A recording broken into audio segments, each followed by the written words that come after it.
Capítulo 7. Los hombres deben obedecer la autoridad delegada. Las autoridades son instituidas por Dios.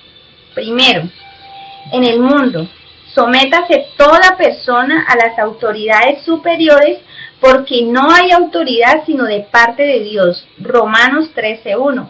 Por causa del Señor, someteos a toda institución humana, ya sea al rey como superior, ya a los gobernadores como por el enviado, para castigo de los malhechores y alabanza de los que hacen bien. Primera de Pedro 2, del 13 al 14. Dios es el origen de todas las autoridades del universo, pues ya que todas las autoridades gobernantes son instituidas por Dios, todas ellas son comisionadas por Él y representan su autoridad. Dios mismo estableció este sistema de autoridades con objeto de manifestarse. Cada vez que la gente se encuentra con la autoridad, se encuentra con Dios. Es posible que los hombres lleguen a conocer a Dios por medio de su presencia, pero hasta sin su presencia pueden conocerlo, todavía por medio de la autoridad.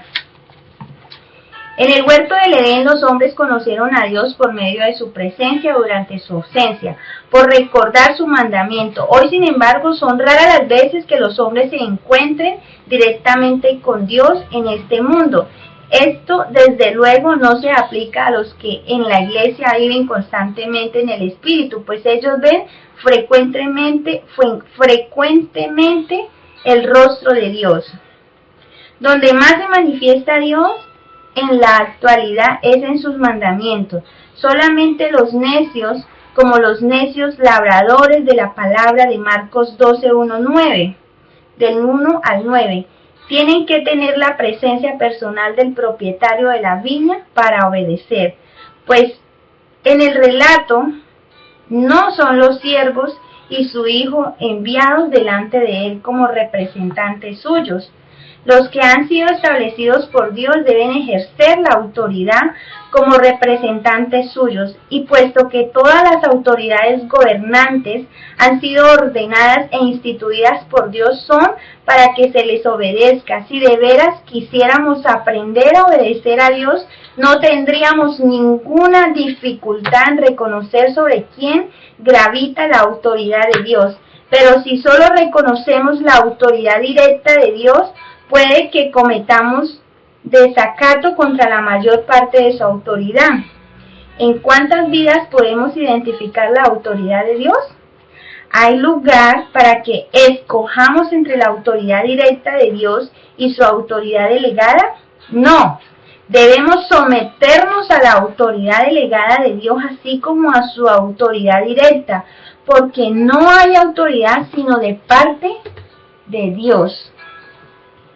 En cuanto a las autoridades terrenales, Pablo no solo nos exhorta en lo positivo a la sumisión, sino que también nos advierte en lo negativo contra la resistencia.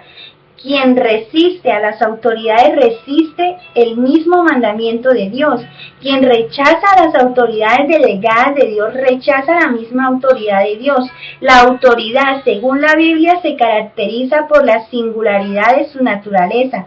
No hay autoridad sino de parte de Dios. El que resiste a la autoridad resiste a Dios, y los que resistan incurrirán en juicio. No hay ninguna posibilidad de rebelión sin juicio.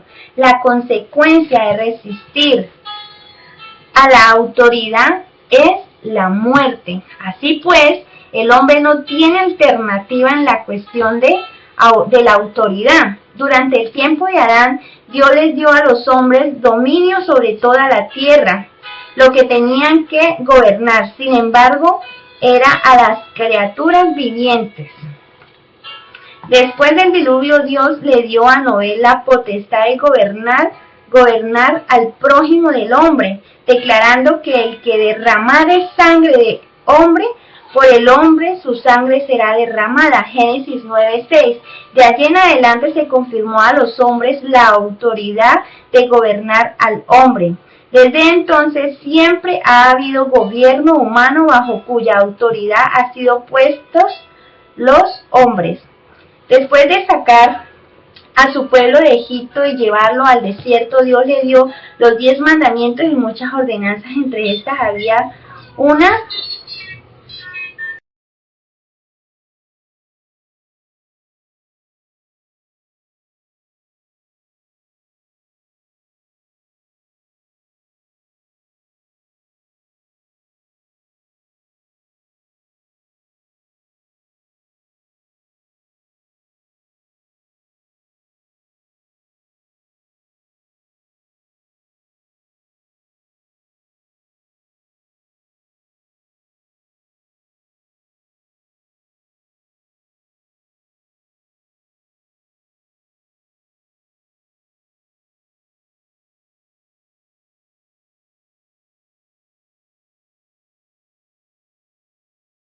el emperador persa fue establecido por Dios. Cuando nuestro Señor estaba en la tierra se sometió a las autoridades gobernantes, así como a las autoridades del sumo sacerdote. Él pagó impuestos y enseñó a los hombres a dar al César lo que es César. Mateo 22:21. Durante el interrogante, cuando el sumo sacerdote lo conjuró por el Dios viviente para que dijera si él era el Cristo, el Hijo de Dios, el Señor obedeció de inmediato. Mateo 26, del 63 al 64, reconociendo así en todos estos ejemplos que ellos eran las autoridades de la tierra. Nuestro Señor nunca participó en ninguna rebelión. Pablo nos enseña en Romanos 13 que todos los que están en autoridad son siervos de Dios. Debemos someternos a la autoridad local bajo cuyo gobierno vivimos, así como a la autoridad de nuestra propia nación. Y por supuesto, raza. No debemos desobedecer a la autoridad local simplemente porque puede ser de diferente nacionalidad. La ley no es para infundir temor al que hace lo bueno, sino al que hace lo malo. No obstante,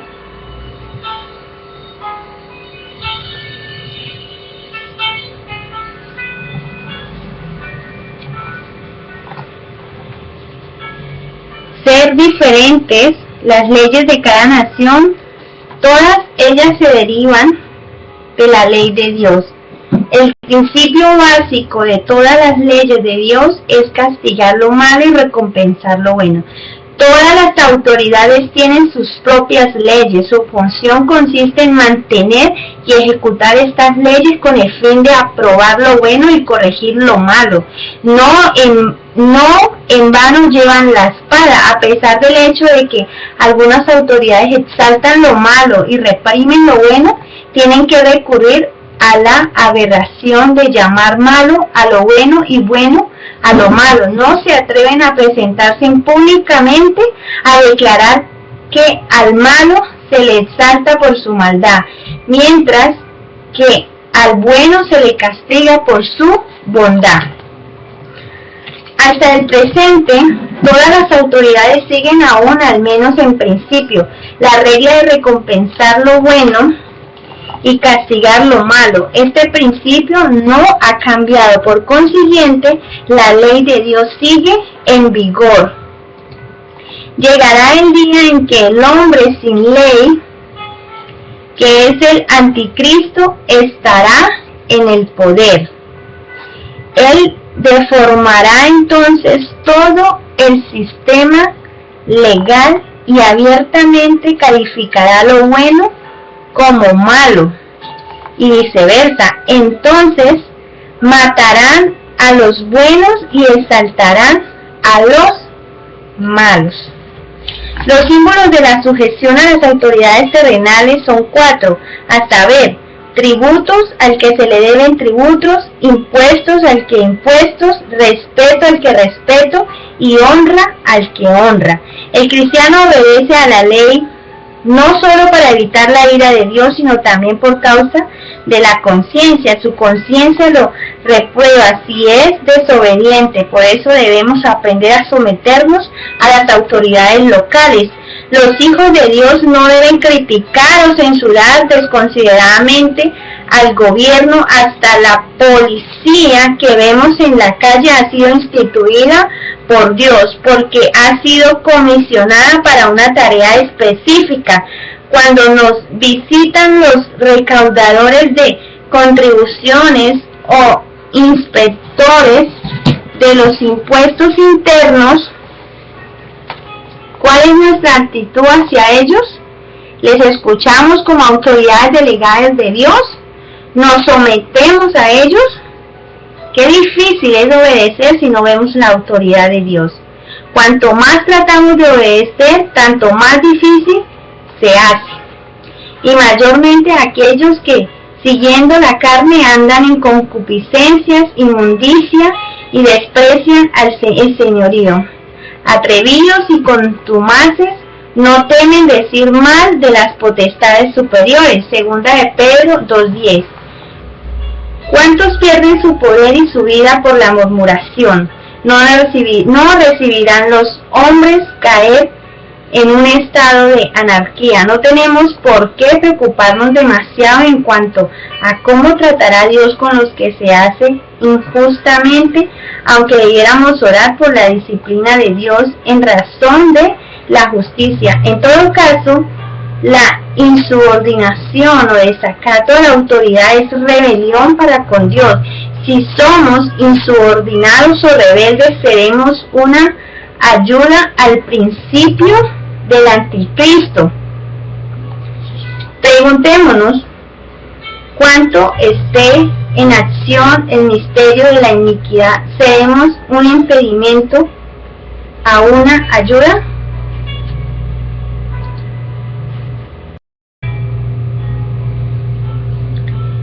Segundo, en la familia. Las casadas estén sujetas a sus propios maridos como al Señor, porque el marido es cabeza de la mujer, así como Cristo es cabeza de la iglesia. Así que como la iglesia está sujeta a Cristo, así también las casadas lo estén a sus maridos en todo. Efesios 5, 22 al 24. Hijos, obedeced en el Señor a vuestros padres, porque esto es justo. Honra a tu padre y a tu madre, que es el primer mandamiento con promesa, para que te vaya bien y seas de larga vida sobre la tierra. Efesios 6, del 1 al 3. Casadas, estad sujetas a vuestros maridos como conviene en el Señor. Hijos, obedeced a vuestros padres en todo, porque esto es agrado al Señor. Siervos, obedeced en todo a vuestros amos terrenales, no sirviendo al ojo como los que quieren agradar a los hombres, con corazón sincero, temiendo a Dios. Colosenses capítulo 3, verso 18, verso 20 y verso 22. Dios ha establecido su autoridad en el hogar, pero muchos de sus hijos no prestan suficiente atención a esta esfera de la familia. Pero las epístolas como Efesios y Colosenses, que son consideradas las más espirituales, no pasan por alto este asunto. Ellas mencionan específicamente la sumisión en el hombre, y sin esta habrá dificultades en el servicio de Dios. Las cartas de primera de Timoteo y Tito tratan del tema de la obra, pero también tratan de los problemas de la familia como algo que podría afectar la obra. La primera carta de Pedro trata principalmente del reino, pero él también considera como rebelión contra el reino la rebelión contra la autoridad familiar. Una vez que los miembros de una familia vean la autoridad, aparecerán muchas dificultades en el hogar. Dios ha puesto al marido por autoridad delegada de Cristo con la mujer como representante de la iglesia. Sería difícil que la mujer se sometiera a su marido si no viera en él la autoridad delegada que Dios le ha conferido. Ella tiene que entender que el verdadero problema es la autoridad de Dios, no la de su marido. Que enseñen a las mujeres jóvenes a amar a sus maridos y a sus hijos, a ser prudentes, castas, cuidadosas de su casa, buenas, sujetas a sus maridos, para que la palabra de Dios no sea blasfemada. Tito 2, del 4 al 5. Asimismo vosotras, mujeres, estad sujetas a vuestros maridos, para que también los que no creen a la palabra sean ganados sin palabra por la conducta de sus esposas. Primera de Pedro 3:1, porque así también se ataviaban en otro tiempo aquellas santas mujeres que esperaban en Dios, estando sujetas a sus maridos, como Sara obedecía a Abraham llamándole Señor. Primera de Pedro 5, verso 5 y verso 6. Hijos, obedeced en el Señor a vuestros padres. Efesios 6:1. Porque Dios ha establecido a los padres por autoridad. Honra a tu padre y a tu madre para que te vaya bien y seas de larga vida sobre la tierra. Efesios 6, 2 al 3. De los 10 mandamientos, este es el primero que tiene una promesa especial. Puede que algunos mueran jóvenes porque les falta pagar la honra filial. Mientras que también puede ser que otros sean sanados una vez que se normaliza su relación con sus padres. Hijos, obedeced a vuestros padres en todo, porque esto agrada al Señor. Colosenses 3:20. Para estar sujetos a los padres es necesario que veamos la autoridad de Dios.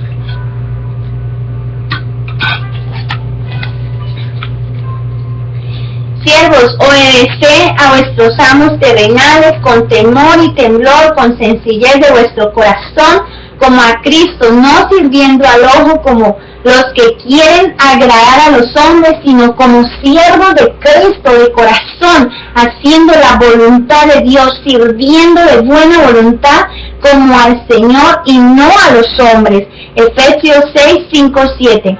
Todos los que están bajo el yugo de esclavitud tengan a sus amos por dignos de todo honor, para que no sea blasfemado el nombre de Dios y la doctrina. Primera de Timoteo 6:1. Exhorta a los siervos a que se sujeten a sus amos, que agraden en todo, que no sean respondones, no defraudando, sino mostrándose fieles en todo, para que en todo adornen la doctrina de Dios nuestro Salvador. Tito 2, del 9 al 10.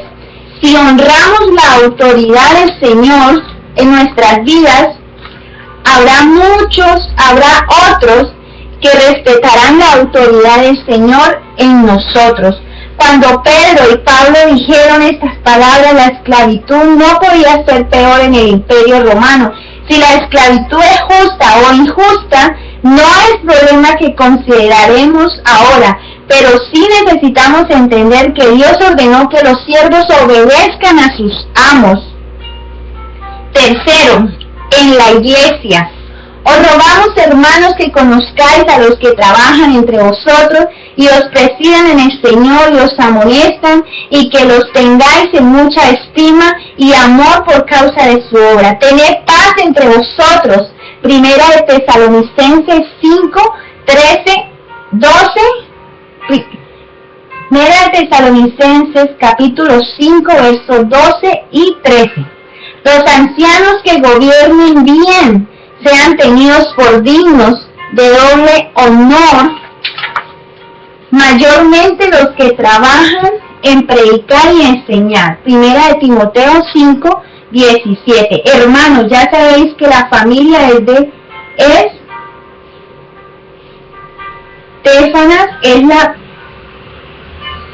Hermanos, ya sabéis que la familia de Estéfanas es las primicias de Acaya, y que ellos se han dedicado al servicio de los santos. Os ruego que os sujetéis a personas como ellos y a todos los que ayudan y trabajan. Primera de Corintios 16, del 15 al 16. Dios pone en la iglesia autoridades tales como los ancianos que gobiernen bien y los que trabajan en predicar y enseñar. Ellos son las personas a quienes todos deben obedecer. Los más jóvenes deben aprender a sujetarse a los de más edad. El apóstol Pablo exhortó a los creyentes corintios a honrar especialmente a hombres como Estéfanas, cuya familia eran los primeros conversos de Acaya, y quien estaba dispuesto a servir a los santos con gran humildad. En la iglesia las mujeres deben aprender a estar sujetas a los hombres, pero quiero que sepáis que Cristo es la cabeza de todo varón, y el varón es la cabeza de la mujer, y Dios la cabeza de Cristo. Primera de Corintios 11:3. Dios ha dispuesto que los hombres presenten a Cristo como autoridad y que las mujeres representen a la iglesia en sujeción. Por lo consiguiente, las mujeres deben tener un velo, en griego autoridad, sobre su cabeza por causa de los ángeles. Primera de Corintios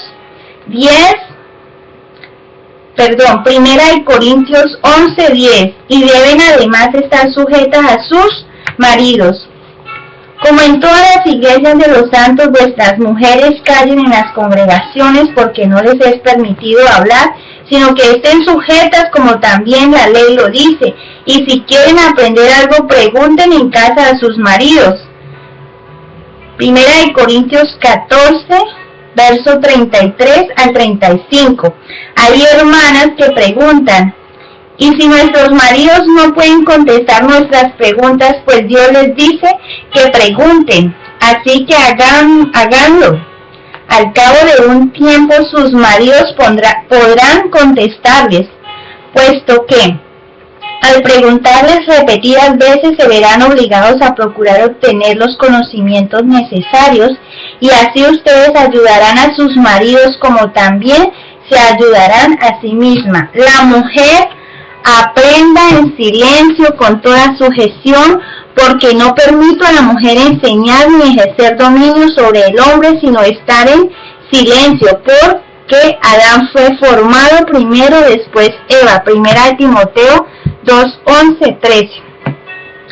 Y todos los sumisos unos a otros, revestidos de la humildad. Primera de Pedro 5:5. Es muy vergonzoso que uno haga conscientemente ostentación de su posición y autoridad.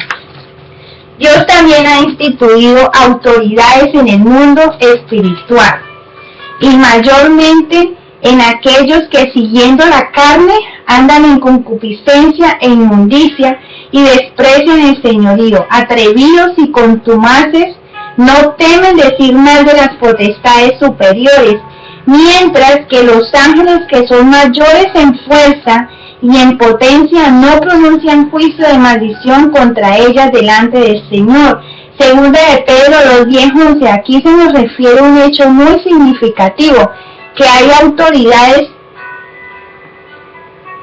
y gloriosas en el mundo espiritual bajo las cuales han sido puestos los ángeles. Aunque algunas de ellas cayeron, los ángeles no se atreven a injuriarlas, porque en otro tiempo fueron superiores. Después de su caída, aunque uno pueda referir el hecho de ella, no puede añadir su juicio, porque el hecho más, el juicio equivale a injuriar. Pero cuando el arcángel Miguel contendía con el diablo, disputando con él por el cuerpo de Moisés, no se atrevió a proferir juicio de maldición contra él, sino que dijo: el Señor te reprenda. Judas 9. ¿Por qué? Porque hubo un tiempo cuando Dios hizo a Lucifer jefe de los arcángeles, y Miguel, siendo uno de los arcángeles, estaba bajo su autoridad. Posteriormente, Miguel, en obediencia a Dios, buscó el cuerpo de Moisés, porque un día Moisés iba a ser levantado de los muertos, posiblemente en el monte de la Transfiguración. Cuando Miguel fue obstaculizado por Satanás, pudo, con espíritu rebelde, haber tratado con ese rebelde, abriendo su boca, injuriándolo, pero no se atrevió a hacerlo. Todo lo que dijo fue: el Señor te reprenda. Con los hombres es otra historia, puesto que Dios nunca puso a estos bajo autoridad de Satanás. Aunque en otro tiempo caímos bajo su dominio, jamás estuvimos bajo su autoridad. Basado en el mismo principio, David se sometió durante un tiempo a la autoridad delegada de Saúl. Posteriormente, sin embargo, no se atrevió a subvertir la decadente autoridad de Saúl. Qué digna es la autoridad delegada en el reino espiritual. No se la debe despreciar, porque toda injuria contra ella dará por resultado la pérdida del poder espiritual. Si tan solo una vez en la vida tenemos un encuentro con la autoridad, entonces podemos ver la autoridad de Dios por todas partes. A donde vayamos, la primera pregunta será: ¿a quién debemos obedecer? ¿A quién debemos hacer caso? El creyente debería tener dos sentidos, el del pecado y el de la autoridad. Aun cuando dos hermanos se consulten entre sí y cada uno exprese su opinión, solamente uno tomará la decisión final. En los Hechos de los Apóstoles, capítulo 15, se nos refiere que hubo un concilio. Los jóvenes, así como también los ancianos, podían ponerse de pie y hablar. Todos los hermanos podían expresar su opinión, pero después que Pedro y Pablo terminaron de hablar, Jacobo se puso de pie para anunciar la decisión a que habían llegado. Pedro y Pablo solo refirieron hechos, pero Jacobo dio el veredicto. Aún entre los ancianos y apóstoles había un orden establecido, porque yo soy el más pequeño de los apóstoles, dice Pablo, 1 Corintios 15:9. Algunos apóstoles eran mayores, otros menores. Este orden no ha sido dispuesto por el hombre, sin embargo, cada uno necesita saber dónde está y cuál es su lugar que le corresponde. ¿Qué significó testimonio y hermoso cuadro es este? ¡Qué magnífico testimonio y hermoso cuadro es este! Esto es lo que teme Satanás, porque finalmente producirá la caída de su reino, porque después que todos estemos obedeciendo, vendrá Dios a juzgar al mundo. Sometámonos sin temor a la autoridad delegada. ¿Qué riesgos ha corrido Dios al instituir autoridades? ¿Qué pérdida sufrirá si las autoridades delegadas que instituye lo representan mal? Con todo, Dios impertérrito ha establecido a estas autoridades. Es más, mucho más fácil que nosotros obedezcamos sin temor a las autoridades que Dios las instituya. No podemos entonces obedecerles sin temor, ya que Dios mismo no ha tenido temor de confiar la autoridad a los hombres. Así como Dios ha establecido a las autoridades, así también obedezcámosles valientemente. Si algo sale mal, la falta no estará en nosotros, sino en las autoridades, porque el Señor declara: sométase toda persona a las autoridades superiores, Romanos 13:1. Cualquiera que reciba este niño en mi nombre, a mí me recibe, Lucas 9:48. Que nuestro Señor represente al Padre no es ningún problema. El Padre tiene confianza en el Señor y nos invita a que también confiemos en Él, así como confiamos en el Padre. Pero a los ojos del Señor, estos niños también lo representan. Él tiene fe en todos estos niños y nos exhorta a que los recibamos como lo recibimos a Él. Cuando el Señor envió a sus discípulos, les dijo: el que a vosotros oye, a mí me oye, y el que a vosotros desecha, a mí me desecha. Lucas 10:16. Cualquier cosa que estos discípulos dijeran o decidieran era considerado como algo que representaba al Señor, que faltaba de temor. Demostró el Señor al delegarse su autoridad. Él confirmó cada palabra que hablaron en su nombre. Así que los que los desechaban a Él, el Señor no previno a sus discípulos que no hablaran descuidadamente. No tenía absolutamente ningún temor de que obraran mal. Al contrario, demostraba fe e intrepidez al confiarle su autoridad. Los judíos, sin embargo, fueron distintos. Dudaban y preguntaban: ¿cómo puede ser esto? ¿Cómo podemos estar seguros de que si es cierto lo que dices? Necesitamos tiempo para considerarlo. No se atrevan a creer y tenían mucho miedo. Supongamos que usted es el jefe de una institución. Al enviar un representante, usted le dice que reconocerá lo que él haga según su mejor criterio y que los que lo escuchen serán considerados como si le escucharan a usted. Sin embargo, y sin duda, usted le exigirá que le informe diariamente para que no cometa algún error. Pero el Señor nos dice, representantes plenipotenciarios, ¿qué confianza nos tiene? ¿Podemos confiar menos cuando nuestro Señor muestra tal confianza en su autoridad delegada? Tal vez la gente argumente, ¿y si la autoridad es injusta? La respuesta es, si Dios se arriesga a confiarle su autoridad a los hombres, podemos entonces arriesgarnos a obedecer. Si el que ejerce la autoridad es justo o injusto no nos importa, pues que esa persona tiene que ser responsable directamente a Dios. Los obedientes solo tienen que obedecer. El Señor no nos hará responsables por la obediencia equivocada, sino que al contrario, hará responsable a la autoridad delegada por su acción errónea. La insubordinación, no obstante, es rebelión, y por esta deben responder a Dios. Los que están bajo autoridad, es claro entonces que ningún elemento humano está involucrado en esta cuestión de la autoridad. Si solamente nos sometemos al hombre, si pierde todo el significado de la autoridad. Cuando Dios instituye la autoridad delegada, está obligado por su honor a mantener esa autoridad. Cada uno de nosotros es responsable delante de Dios en este asunto. Tengamos cuidado de no cometer ningún error. El rechazo de la autoridad delegada es una ofensa a Dios. Toda la parábola registrada en Lucas 20, del 9 al 16, trata principalmente del tema de la autoridad delegada. Dios no vino a cobrar personalmente sus derechos después de arrendar la viña a los labradores 3 veces, envió a sus siervos y la 4ª vez envió a su hijo.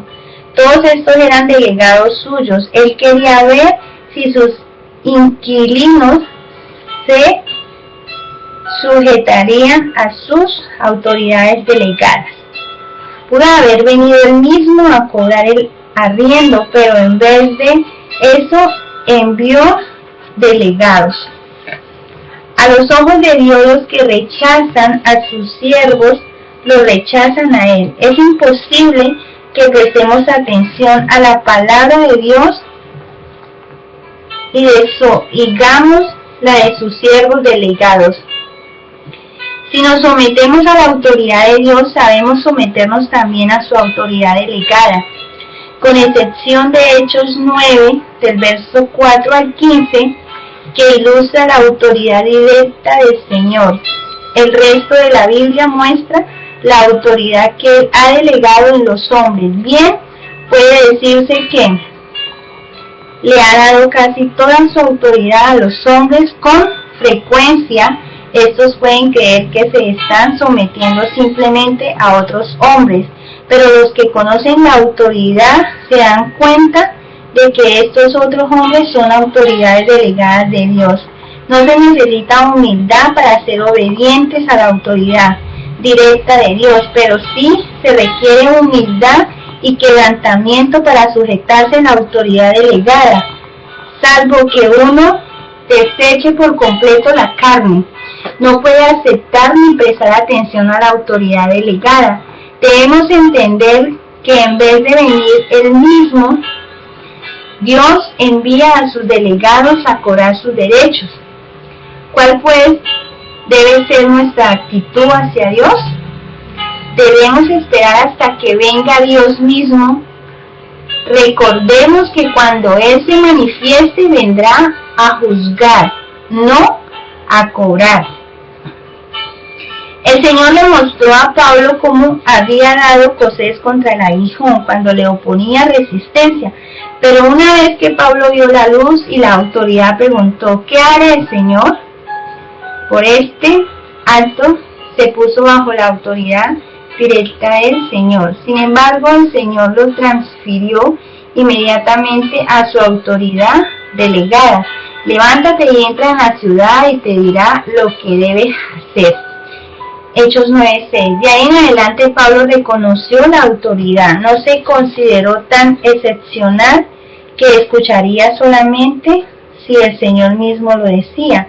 Lo que tenía que hacer. Durante su mismo primer encuentro, el Señor puso a Pablo bajo su autoridad delegada.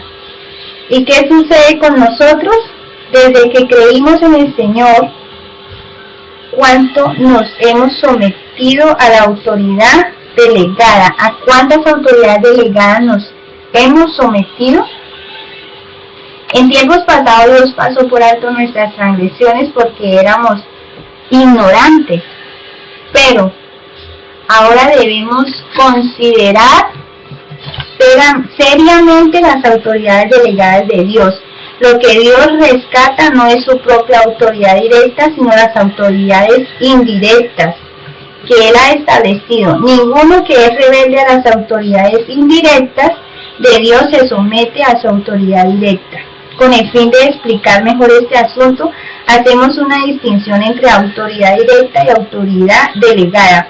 Aunque para Dios no hay más que una autoridad, no despreciemos a las autoridades de la casa y de la iglesia. No desatendamos a ninguna de aquellas autoridades delegadas. Aunque Pablo estaba ciego, esperó a Ananías con los ojos internos abiertos de par en par. Ver a Ananías fue como ver al Señor. Escúchalo.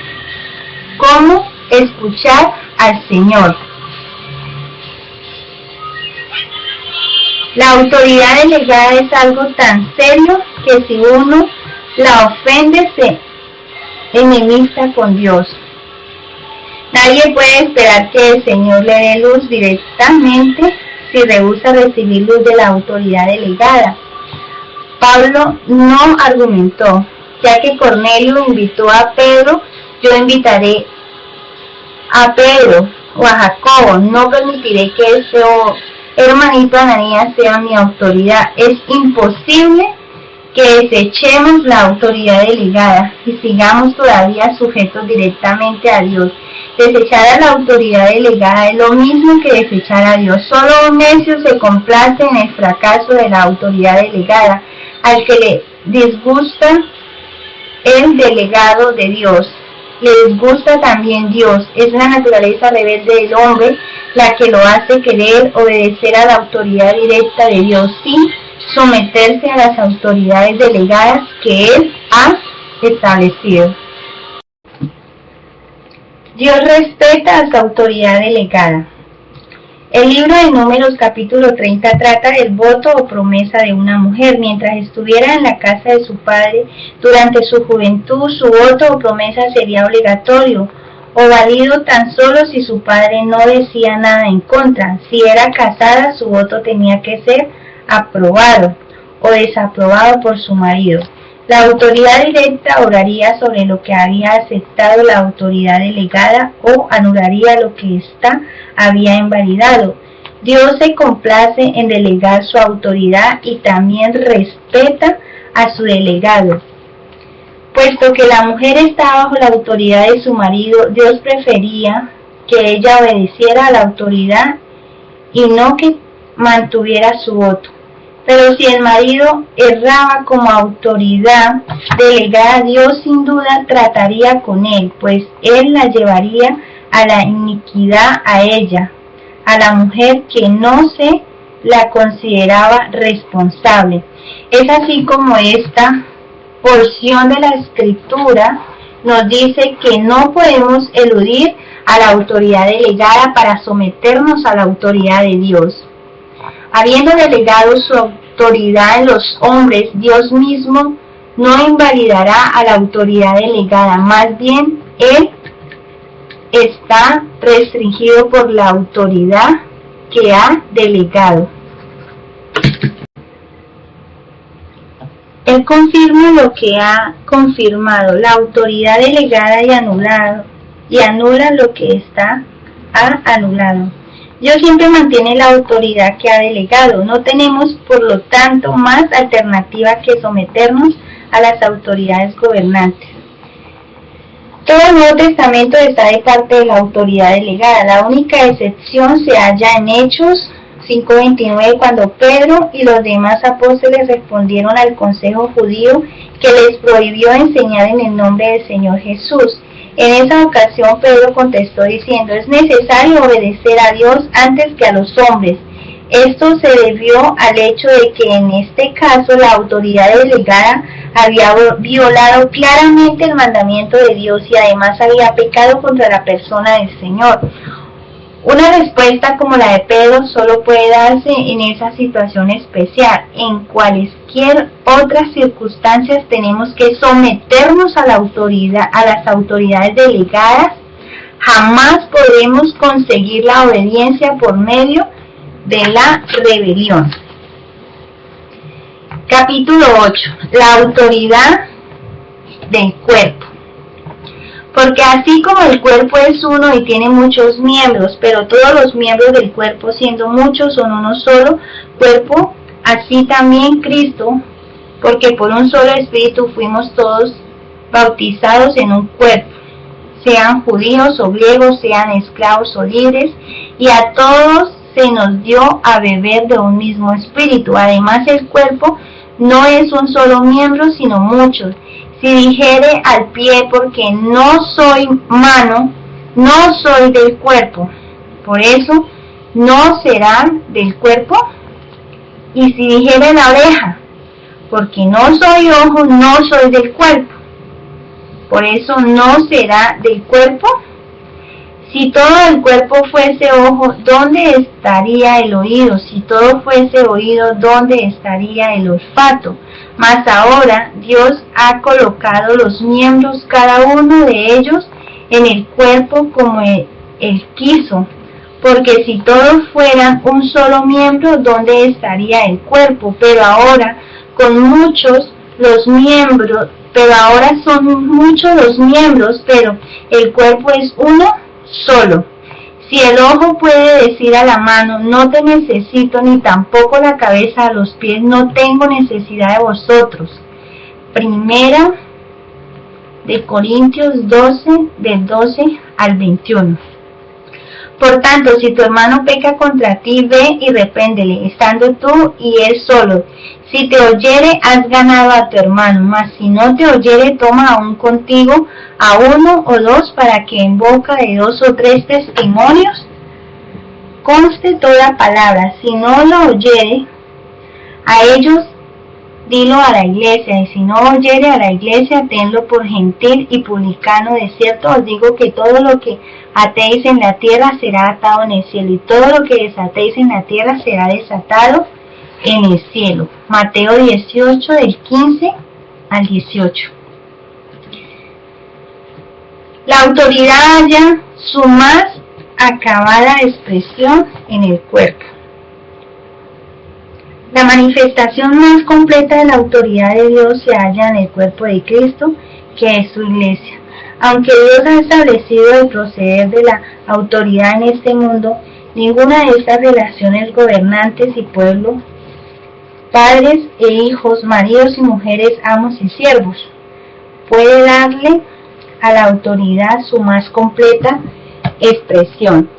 A raíz de que las muchas autoridades gobernantes de la tierra son todas ellas institucionales, hay siempre la posibilidad de apariencia de subordinación sin que haya verdadera sumisión del corazón. No hay manera de averiguar si el pueblo acata de corazón una orden del gobernante o si solamente sirve de labios. Es igualmente difícil saber si los hijos cumplen sinceramente a los que les dicen sus padres o no. Por eso es que la sumisión a la autoridad puede representarse por la forma en que los hijos se someten a sus padres, los siervos a sus amos o el pueblo a sus gobernantes. Si bien No se puede establecer la autoridad de Dios sin sumisión, tampoco se la puede establecer si la sumisión no es de corazón. Además, todos estos ejemplos de sumisión se hallan dentro de la esfera de las relaciones humanas, por lo consiguiente son temporales y están sujetos a separación. Así pues, es evidente que la sumisión absoluta y perfecta no puede hallarse en ellos.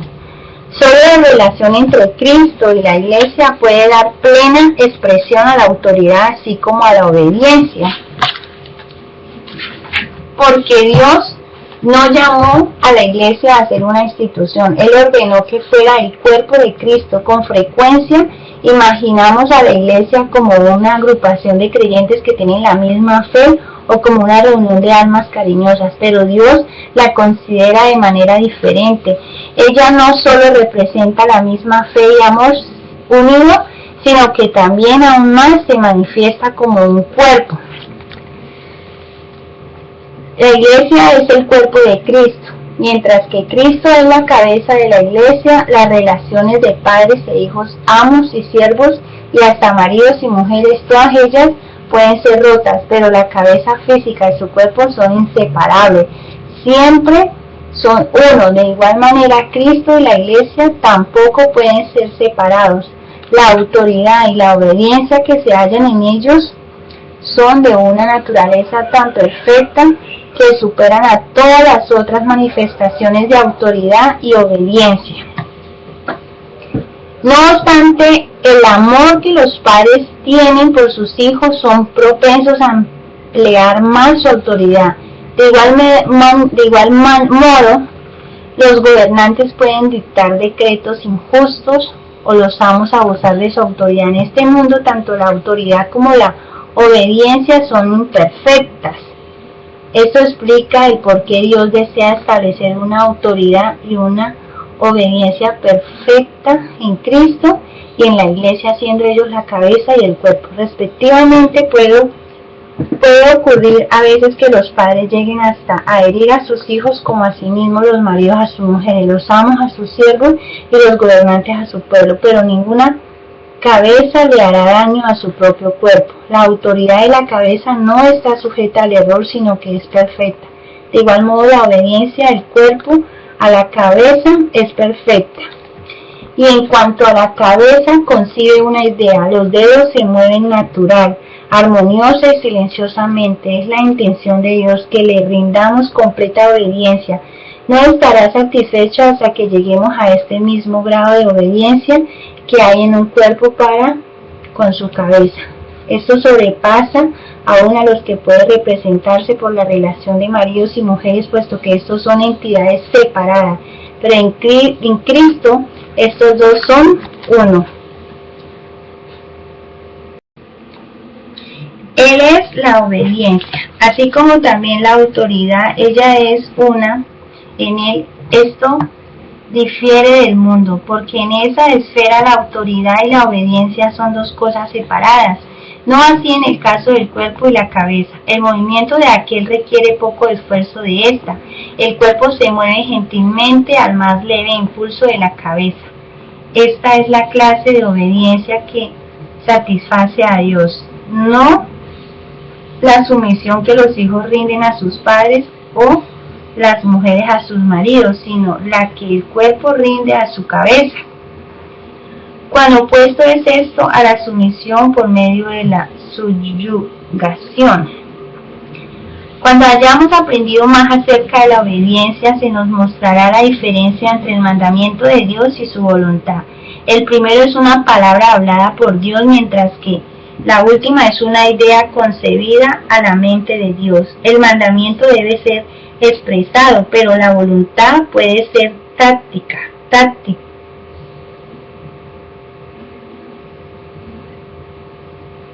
Pero la voluntad puede ser tácita.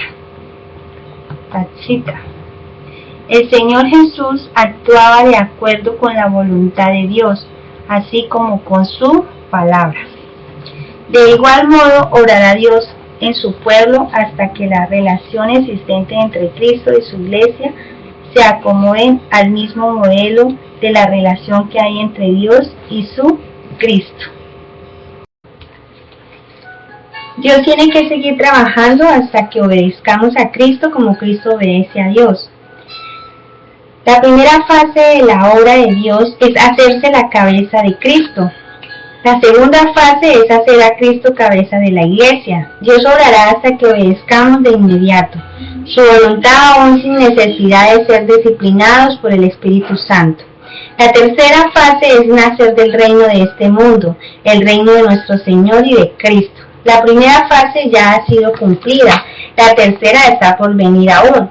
Hoy estamos en la fase media, su cumplimiento es absolutamente esencial para la introducción de la tercera fase. Hemos de obedecer aquí para que Dios haga lo que quiere o desobedeceremos, obstaculizando así la obra de Dios. Dios ha estado tratando de establecer su voluntad en el universo y la clave de ellos es la iglesia. La iglesia está en el medio, sirviendo de ejemplo. En esto Dios nos viste con mucha más gloria sobre nuestros hombros, recae la responsabilidad de manifestar la autoridad. Para el cuerpo es muy natural y agradable obedecer a la cabeza. Dios dispuso que la cabeza en el cuerpo participarán de una sola vida y una sola naturaleza. Es muy natural, por tanto, que el cuerpo obedezca a la cabeza. En realidad, en tal relación, la desobediencia sería algo extraño.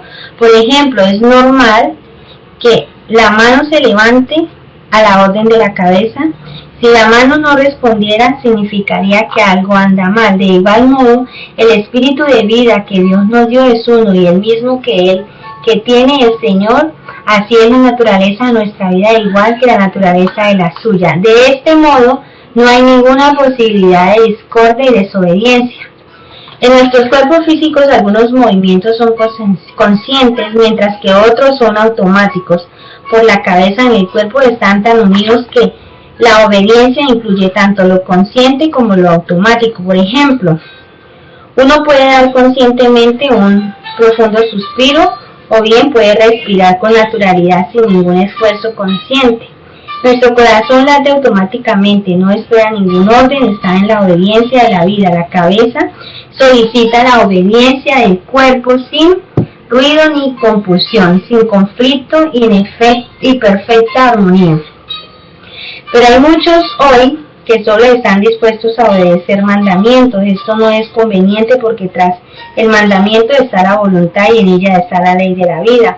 Ahora bien, tan solo la obediencia perfecta puede considerarse como obediencia a la ley de la vida. No puede considerarse obediencia la que sea menos que lo que un cuerpo le rinde a su cabeza. La obediencia obligada no se conforma a la regla de obediencia. El Señor nos puso en cuerpo en el cual hay completa unión y perfecta obediencia.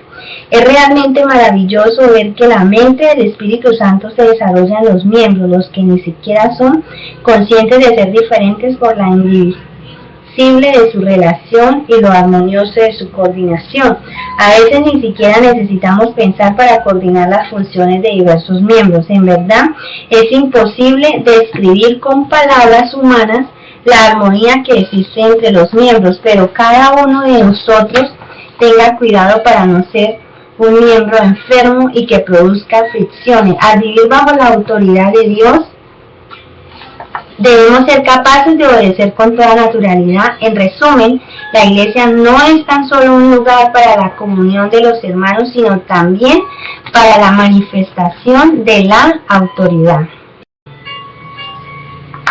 Resistir a la autoridad de los miembros es resistir a la cabeza. Aunque a veces la autoridad del cuerpo se manifiesta directamente, con frecuencia lo hace en forma indirecta. No solo la cabeza está sujeto al cuerpo. Sus diversos miembros además se ayudan mutuamente y están sujetos unos a otros.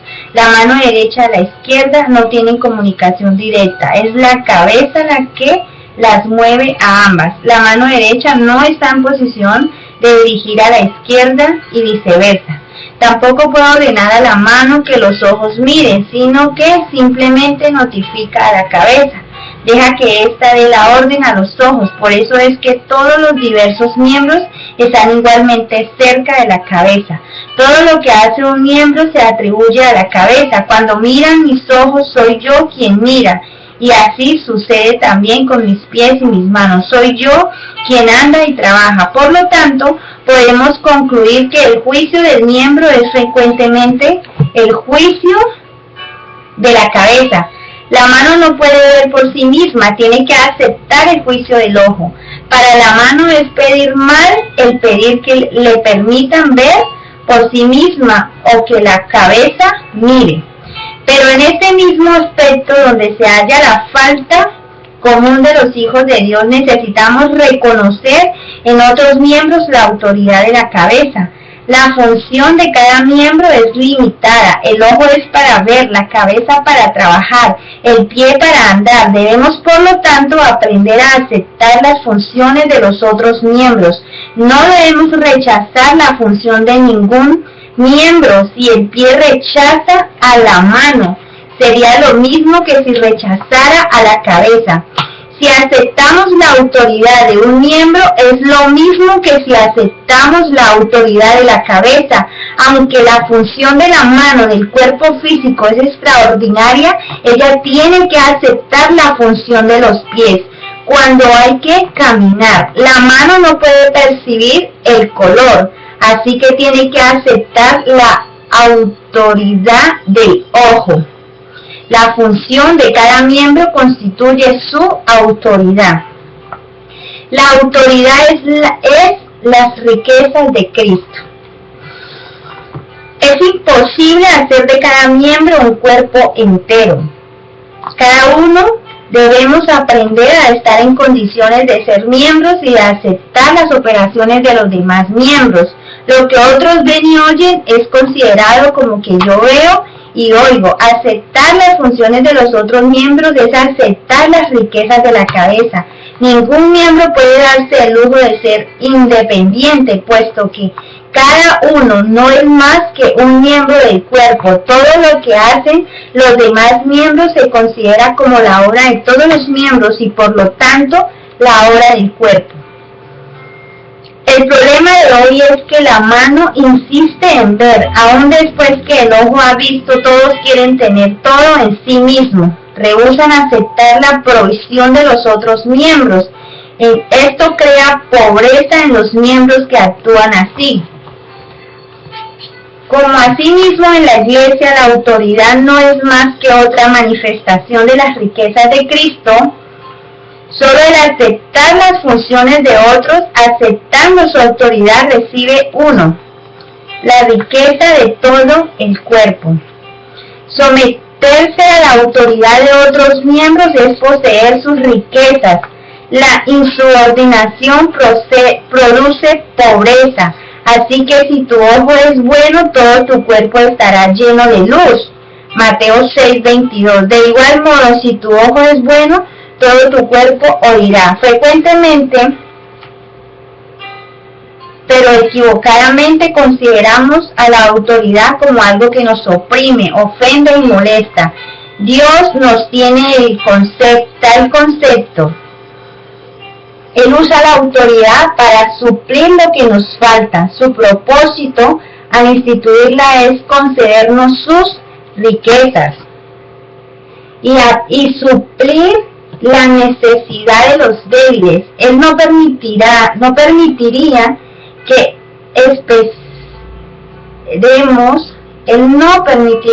esperemos durante décadas y pasemos muchos días sobrios y difíciles antes de poder ver por nosotros mismos. Es probable que para entonces hubiéramos llevado a muchos a las tinieblas. En realidad vendría a ser el ciego que guía al ciego. Qué tremendo daño sufriría Dios por nuestra causa, ¿no? Él obra primero en la vida de otro y lo hace concienzudamente a fin de darnos a esa persona por autoridad para que aprendamos a obedecer y poseamos lo que nunca hemos poseído, la riqueza de este hombre viene a ser nuestra riqueza, pero si hacemos caso omiso de este procedimiento divino, aunque vivamos 50 años, puede que todavía quedemos muy atrás con respecto a lo que esta persona ha logrado. La forma en que Dios nos concede su gracia es doble a veces, aunque en raras ocasiones nos las concede directamente. Pero las más de las veces nos da sus riquezas en forma indirecta, esto es, pone sobre nosotros a los hermanos de la iglesia que son más maduros espiritualmente para que aceptemos su criterio como nuestro propio. Esto nos capacitará entonces para poseer las riquezas de ellos sin tener que pasar personalmente por sus dolorosas experiencias. Dios ha depositado mucha gracia en la iglesia, pero a cada miembro le dispensa un poco de gracia en particular, así como cada estrella tiene su propia gloria especial.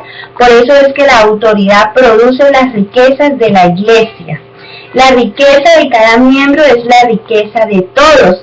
Rebelarse es optar por el camino de la pobreza. Resistir a la autoridad es rechazar los medios que nos conducen a la gracia y a la riqueza. La distribución de funciones es también una delegación de la autoridad. ¿Quién se atrevería a desobedecer la autoridad del Señor? Pero recordemos que también se necesita prestar atención a la autoridad de los miembros que Dios ha coordinado en el cuerpo. Dios ha juntado a muchos miembros y por lo tanto es rebelión absoluta el que alguien se resista a la ayuda de los otros miembros. A veces el Señor usa a un miembro en forma directa, pero en otras ocasiones usa a otro miembro para suplir las necesidades de aquel, ya que es la cabeza la que dirige al ojo para que mire. Todo el cuerpo debe aceptar la visión de ese ojo como suya propia.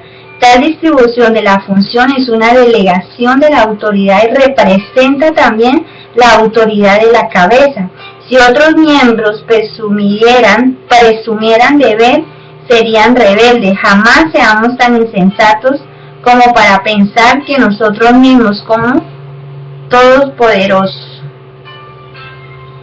Recordemos siempre que no somos más que un miembro, necesitamos aceptar las operaciones de los otros miembros. Cuando nos sometemos a la autoridad visible, estamos en perfecta armonía con la cabeza, puesto que el hecho de que alguien tenga el suministro constituye su autoridad. Todo el que tenga un don tiene un ministerio, y todo el que tenga un ministerio tiene autoridad. Todo el ojo puede ver, así que cuando necesitamos ver, tenemos que someternos a la autoridad del ojo y recibir el suministro de su función. El ministerio que Dios otorga es autoridad. Nadie debe rechazarlo. La mayoría de las personas quieren tener la autoridad directa de Dios, pero el modo más frecuente de Dios es establecer autoridades indirectas o delegadas para que las obedezcamos. Por medio de ellas debemos recibir la provisión espiritual. La vida facilita la obediencia. Al mundo le es difícil obedecer, como difícil les fue a los israelitas porque no tienen un nexo vital, pero a los que tenemos una relación vital, desobedecer nos es difícil. Hay una unidad interior, una vida y un espíritu, el Espíritu Santo que dirige y controla todas las cosas. Estamos contentos y tranquilos si nos sometemos unos a otros. Si procuramos llevar toda la carga sobre nuestros propios hombros, nos fatigaremos, pero si la carga se distribuye entre varios miembros, nos sentiríamos descansados. Cuánta paz se siente al aceptar la sujeción del Señor. Al someternos a la autoridad de otros miembros, experimentamos una gran emancipación, pero estar en el lugar de otros nos hace sentir muy obligados. Obedecer es natural, desobedecer es difícil. El Señor nos llama a aprender la obediencia en el cuerpo, la iglesia, así como también en el hogar, en el mundo. Si la aprendiéramos en el cuerpo, no tendríamos ninguna dificultad en otras partes. La iglesia es donde debemos comenzar a aprender la obediencia, es el lugar de la realización, lo mismo de la prueba.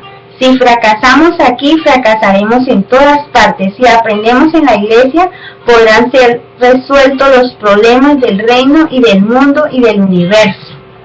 En tiempos pasados, tanto la autoridad como la obediencia eran objetivas, esto es, una sumisión externa a un poder también externo. Hoy la autoridad se ha convertido en una cosa viviente, algo interno. La autoridad y la obediencia tienen un mutuo encuentro en el cuerpo de Cristo. Ambas se vuelven instantáneamente subjetivas y ambas se combinan en una. Aquí es donde está la suprema manifestación de la autoridad de Dios. La autoridad y la obediencia alcanzan su consumación en el cuerpo.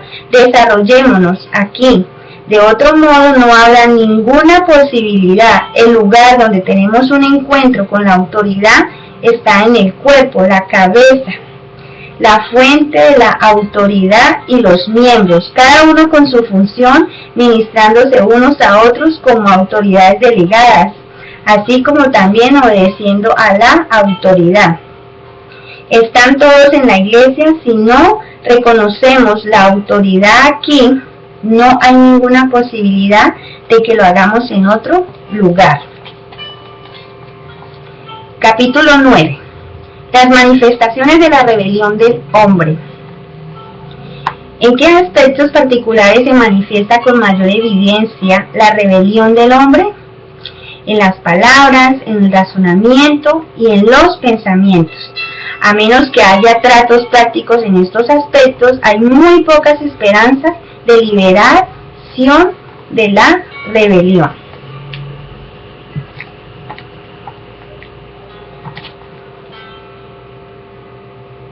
Primero, las palabras. Y mayormente aquellos que, siguiendo la carne, andan en concupiscencia e inmundicia y desprecian el señorío, atrevidos y contumaces, no temen decir mal de las potestades superiores, mientras que los ángeles, que son mayores en fuerza y en potencia, no pronuncian juicio de maldición contra ellas delante del Señor, pero estos, hablando mal de cosas que no entienden, como animales irracionales, nacidos para presa y destrucción, perecerán en su propia perdición, Segunda de Pedro, capítulo 2, verso 10 al 12. Nadie os engañe con palabras vanas, porque por estas cosas viene la ira de Dios sobre los hijos de desobediencia. Efesios 5 y 6. No obstante, de la misma manera, también estos soñadores mancillan la carne, rechazan la autoridad y blasfeman de las potestades superiores. Pero cuando el arcángel Miguel contendía con el diablo, disputando con él por el cuerpo de Moisés, no se atrevió a proferir juicio de maldición contra él, sino que dijo: el Señor te reprenda. Pero estos blasfeman de cuantas cosas no conocen, y en las que por naturaleza conocen, se corrompen como animales irracionales. Primera de Judas 8:10. Judas 8:10. Generación de víboras, ¿cómo podéis hablar lo bueno siendo malos?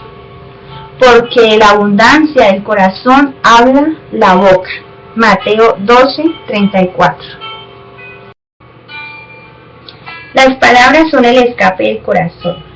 El hombre que es rebelde de corazón bien pronto profetizará palabras rebeldes, porque de la abundancia del corazón habla la boca. Para conocer la autoridad debemos tener primeramente un encuentro con ella, de otro modo nunca vamos a obedecer. El meramente oír el mensaje de obediencia es totalmente ineficaz. Debemos tener un encuentro con Dios, entonces será puesto el fundamento de la autoridad de Dios en nuestras vidas. Después, cada vez que digamos una palabra rebelde, no, aún antes que la pronunciemos, nos daremos cuenta de nuestro pecado y de este modo seremos refrenados en nuestro corazón. Si hablamos palabras rebeldes sin restricción alguna y no sentimos ningún refrenamiento interior, Quiere decir que sin duda alguna jamás hemos tenido un encuentro con la autoridad. Es mucho más fácil proferir palabras rebeldes que realizar actos rebeldes. La lengua es difícil de domar. Bien pronto, la rebelión de un hombre se expresa por medio de su lengua.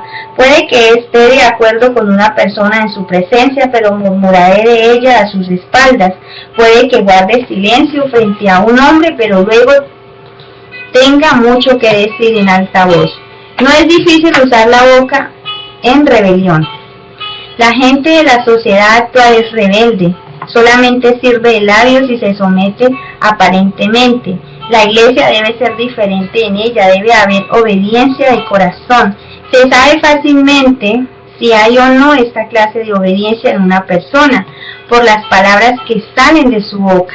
Dios busca la obediencia de corazón. Eva añadió descuidadamente a la palabra de Dios.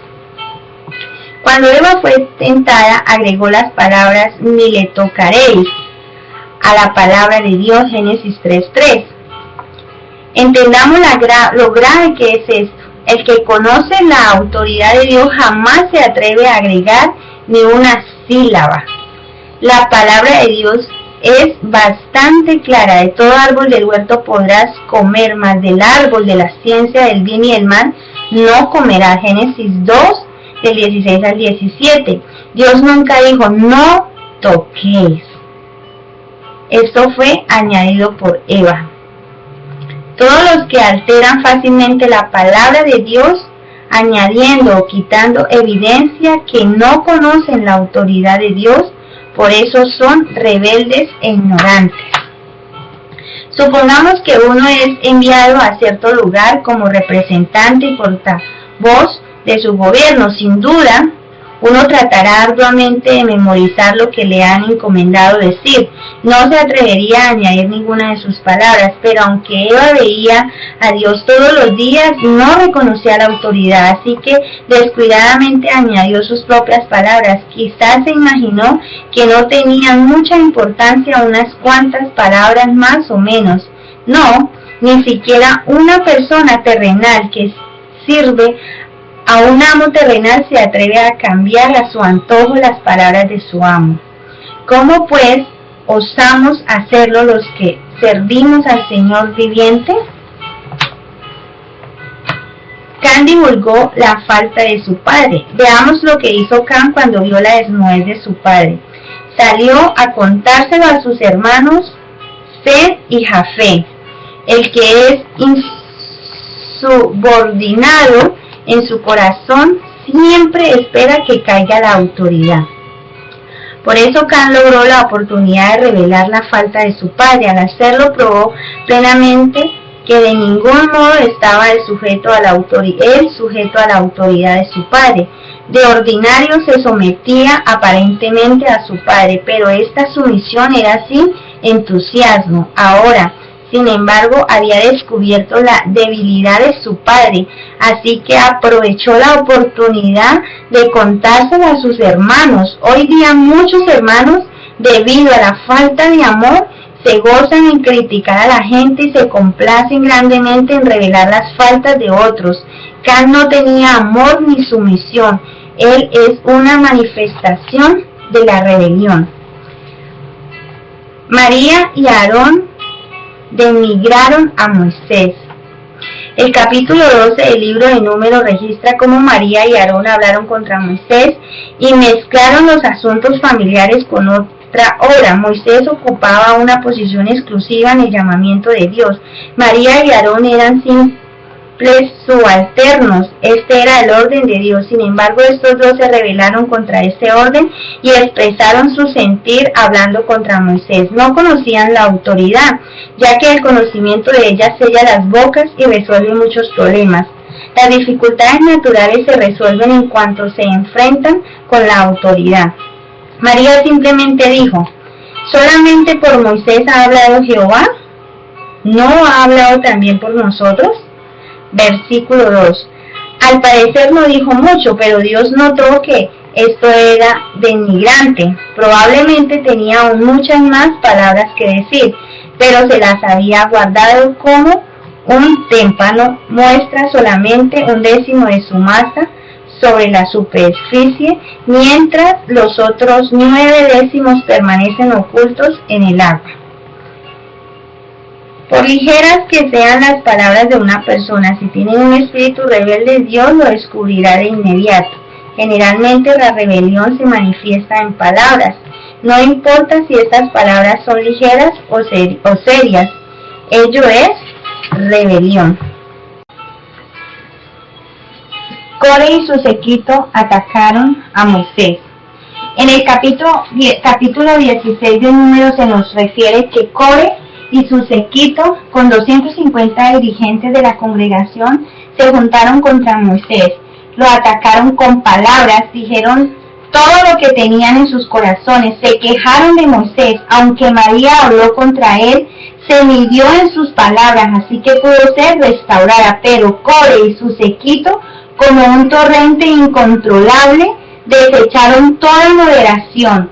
En esto vemos dos grandes distintos de rebelión. Algunos pueden ser desagradados, pero finalmente son restaurados, mientras que otros deben ser tragados por el Seol, pues carecen de toda moderación. Estos de Números 16 no solamente hablaron contra Moisés, sino que también los censuraron duramente y en público.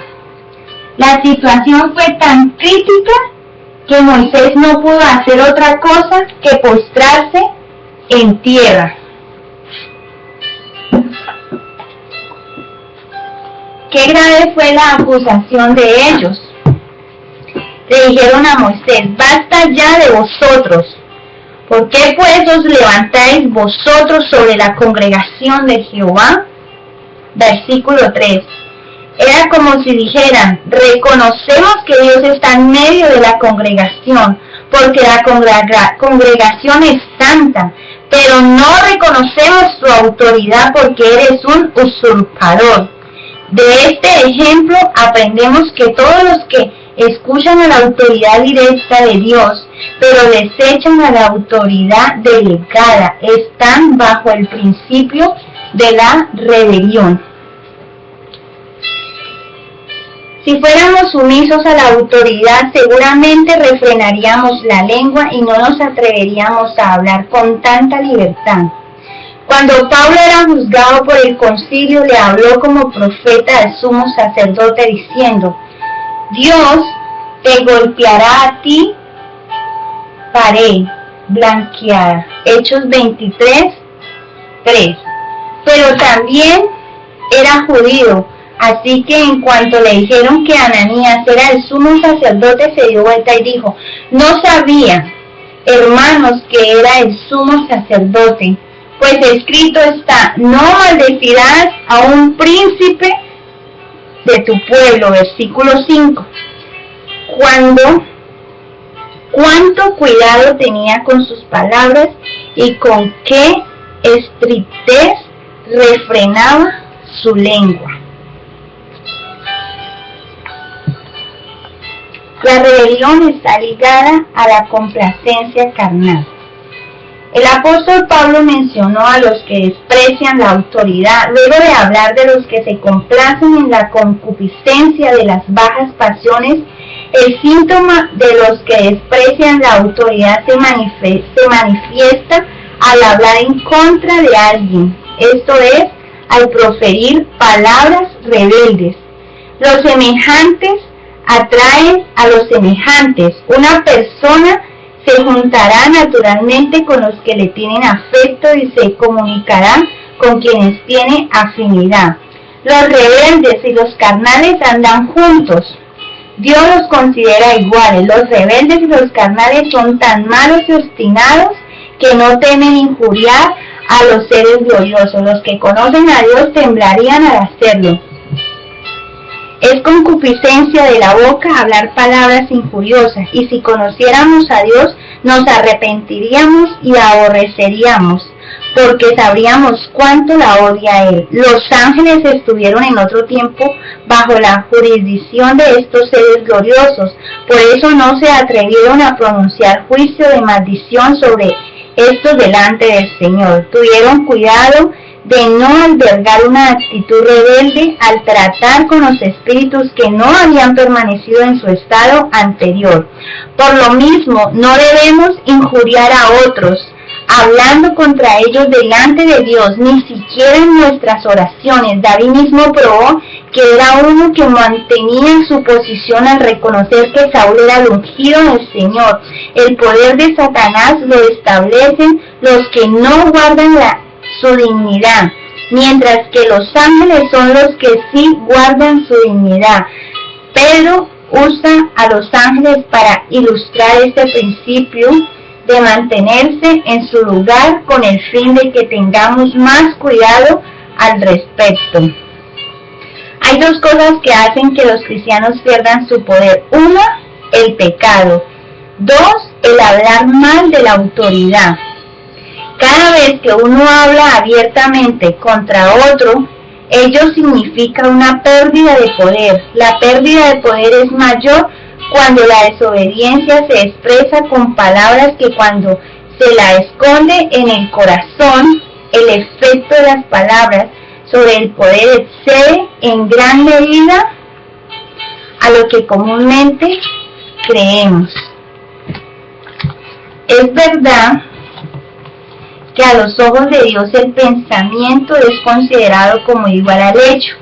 El que concibe el mal ya ha cometido ese mal. Por otra parte, el Señor dice, porque la abundancia del corazón habla la boca.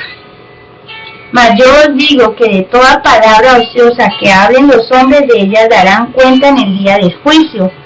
Porque por tus palabras serás justificado y por tus palabras serás condenado. Mateo 12, 34 y 36 al 37.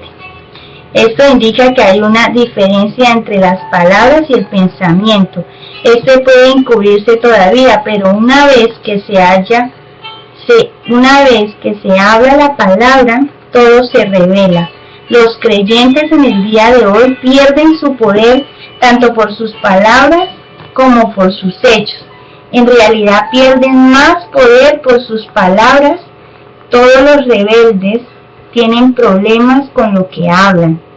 Todos los que no pueden controlar sus palabras tampoco pueden controlarse a sí mismos. Dios censura enérgicamente a los rebeldes. Leemos de nuevo Segunda de Pedro 2:12. Pero estos, como animales irracionales, nacidos para presa y destrucción. Puede haber en la Biblia palabras de censura más fuertes que las que hayan aquí. ¿Por qué los reprende tratándolos de animales? Porque son muy insensibles, siendo la autoridad el tema principal de la Biblia. Hablar contra ella constituye el pecado más grave. Nuestra boca no debiera hablar descuidadamente. En cuanto conozcamos a Dios, nuestra boca estará en sujeción. No nos atreveremos a injuriar a las autoridades. El tener un encuentro con la autoridad crea en nosotros una conciencia de autoridad, así como el Señor nos hace conscientes del pecado.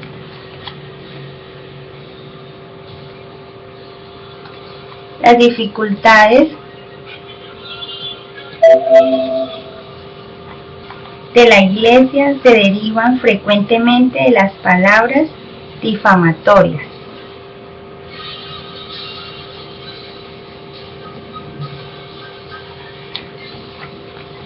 El hablar descuidadamente es la causa principal del rompimiento de la unidad de la iglesia y de la pérdida del poder. Probablemente la mayoría de las dificultades de la iglesia se deben hasta hoy a las palabras difamatorias. Solo una parte menor de las dificultades son problemas reales. En efecto, la mayoría de los problemas son de este mundo. Han sido creados por causa de las mentiras. Si en la iglesia dejamos de difamar, habremos eliminado la mayor parte de nuestras dificultades. Como necesitamos confesar nuestros pecados delante de Dios y pedirle que nos perdone, es preciso que terminemos completamente con nuestras palabras injuriosas delante de Dios. ¿Acaso alguna fuente hecha por una misma abertura, agua dulce y amarga? Santiago 3:11. De los mismos labios no debe salir palabras cariñosas y palabras denigrantes. Ojalá ponga Dios vigilancia a nuestros labios, y no solamente en nuestros labios, sino también en nuestro corazón, para que seamos librados de pensamientos rebeldes y palabras injuriosas. Quiera Dios que eliminemos para siempre a las palabras injuriosas. Segundo, las razones. Pues no habían aún nacido ni habían hecho aún ni bien ni mal para que el propósito de Dios conforme a la elección permaneciese, no por las obras sino por el que llama. Se le dijo: el mayor servirá al menor, como está escrito: a Jacob amé más que a Esaú aborrecí. ¿Qué pues diremos? ¿Que hay injusticia en Dios? En ninguna manera, pues a Moisés dice: tendré misericordia del que yo tenga misericordia, y me compadeceré del que yo me compadezca. Así que no depende del que quiere ni del que corre, sino de Dios, que tiene misericordia. Porque la Escritura dice a Faraón: para esto mismo te he levantado, para mostrar en ti mi poder y para que mi nombre sea anunciado por toda la tierra. De manera que de quien quiere tiene misericordia, y al que quiere endurecer, endurece. Pero me dirás: ¿por qué pues inculpa? Porque quien ha resistido a su voluntad, más antes, oh hombre, ¿quién eres tú para que aterques con Dios? Dirá el vaso de barro al que lo formó: ¿por qué me has hecho así? ¿O no tiene potestad el alfarero sobre el barro para hacer de la misma masa un vaso para honra y otro para deshonra? Y que si Dios, queriendo mostrar su ira y hacer notorio su poder, soportó con mucha paciencia los vasos de ira preparados para destrucción y para hacer notorias las riquezas de su gloria, las mostró con los vasos de misericordia que él preparó de antemano para gloria, a los cuales también ha llamado, esto es, a nosotros, no solo de los judíos, sino también de los gentiles. Romanos 9:11 al 24. La difamación procede de la razón. La rebelión del hombre contra la autoridad se manifiesta en palabras, razones y pensamientos. Si no conoce la autoridad, hablará palabras denigrantes, palabras que generalmente se originan en su corazón, en su razón. Can tenía sus razones para difamar a su padre, pues Noé estaba desnudo. María habló contra Moisés a raíz del casamiento de su hermano con una mujer cusita. Sin embargo, el que se somete a la autoridad vive bajo autoridad y no dentro de lo razonable. Core y su séquito con 250 dirigentes murmuraron contra Moisés y Aarón diciendo: toda la congregación, todos ellos son santos y en medio de ellos está Jehová. ¿Por qué pues os levantáis vosotros sobre la congregación de Jehová? Números 16:3. También ellos tenían sus razones, palabras cariñosas como aquellas son producidas generalmente por la razón. Datán y Abirán parecían tener razones más poderosas aún, pues contestaron a Moisés diciendo: ni tampoco nos han metido tú en tierra que fluye leche y miel, y nos has dado heredades de tierra y viña. Sacarás los ojos de estos hombres. Versículo 14. Lo que querían decir era que sus ojos podían ver con más claridad cómo era la tierra allí donde estaban. Cuanto más reflexionaban, tanto más poderosas parecían ser sus razones para desconfiar de Moisés. La razón no puede permitir la reflexión, puesto que lo único que ésta hará será agravarla aún más. Y la gente de este mundo vive la esfera de la razón. ¿En qué pues nos diferenciamos de la gente mundana si también nosotros vivimos en esa esfera? Seguir al Señor exige la liberación de la razón. Es muy cierto que para seguir al Señor tenemos que sacarnos los ojos de la razón. ¿Qué es lo que gobierna nuestra vida? ¿La razón o la autoridad? Cuando seamos iluminados por el Señor, seremos cegados por la luz y nuestra razón será desechada. Pablo quedó ciego con la gran luz que lo iluminó en el camino a Damasco. Desde entonces ya no se fió de su propia razón. Moisés jamás se sacó los ojos, sin embargo, actuó como si fuera ciego. Tenía sus argumentos y razones, pero en obediencia a Dios vivía por encima de la razón. Los que están bajo la autoridad de Dios no viven por la vista. Los siervos de Dios tienen que liberarse de la vida de la razón.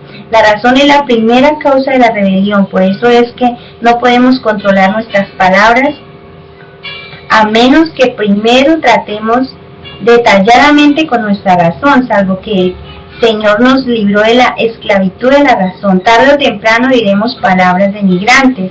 Parece fácil hablar de la liberación de la vida de la razón, pero como seres racionales, ¿cómo podemos refrenarnos de aguantar con Dios o de argumentar con Dios?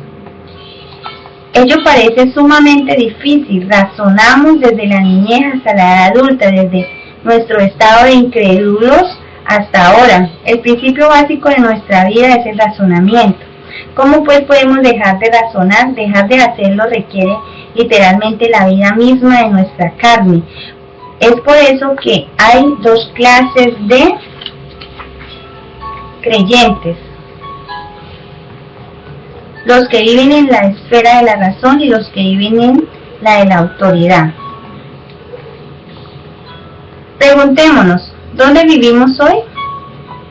Cuando recibimos el mandamiento de Dios, nos detenemos a considerar el asunto para ver si hay razones suficientes para que lo hagamos. Esto no es más que una manifestación del árbol de la ciencia del bien y del mal. El fruto de este árbol gobierna no solo nuestros asuntos personales, sino que hasta todo lo que Dios ordenó tiene que pasar por nuestra razón y juicio. Nosotros pensamos por Dios y decidimos lo que Dios debiera pensar. Sin duda, este es el principio de Satanás, porque ¿acaso no desea él ser igual a Dios? Todos los que de veras conocen a Dios lo obedecen sin discusión, pues no hay ninguna posibilidad de asociar la razón con la obediencia. Si alguien desea aprender la obediencia, tiene que desechar la razón. Tienes que vivir por la autoridad de Dios o por la razón humana. Es absolutamente imposible vivir por ambas. Durante su vida terrenal, el Señor Jesús vivió en todo sentido por encima de la razón. ¿Qué razón pudo haber para la deshonra, los azotes y la crucifixión que sufrió? Pero Él se sometió a la autoridad de Dios, no arguyó ni preguntó, solamente obedeció. Vivir bajo la razón es tan complicado. Consideremos las aves del cielo y los lirios del valle. ¿Con qué sencillez viven? Cuanto más nos sometemos a la autoridad, tanto más sencillas sean y serán nuestras vidas. Dios nunca argumenta. En Romanos 9, Pablo probó a los judíos que Dios también llama a los gentiles. Él indica que los descendientes de Abraham solo fue escogido Isaac, y que de la simiente de Isaac solo fue escogido Jacob. Solo es según la selección de Dios. Así pues, ¿por qué no debiera escoger Dios a los gentiles? Él puede tener misericordia de quien Él tenga misericordia y compasión de quien Él se compadezca. Él ama al traicionero Jacob y aborrece al honesto Esaú. A lo menos, esto es lo que suponen los hombres. Hasta endurece el corazón de Faraón. ¿Es pues injusto Dios? Pero Él se sienta en el trono de gloria arriba y todos los hombres están sujetos a su autoridad. ¿Quién eres tú, partícula de polvo, para arguir con Dios? Él es Dios y tiene autoridad para hacer lo que quiera. No podemos seguirle por una parte y por otra exigir saber la razón. Si queremos servirle, no debemos discutir. Todos los que tienen un encuentro con Dios deben desechar sus propios razonamientos. Solamente podemos basarnos en la obediencia.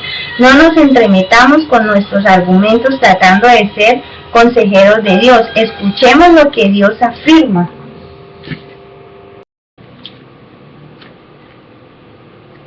Tendré misericordia del que yo tenga misericordia.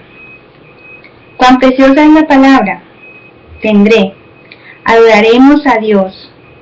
Él nunca argumenta, simplemente hace lo que quiere. Él es el Dios de la gloria.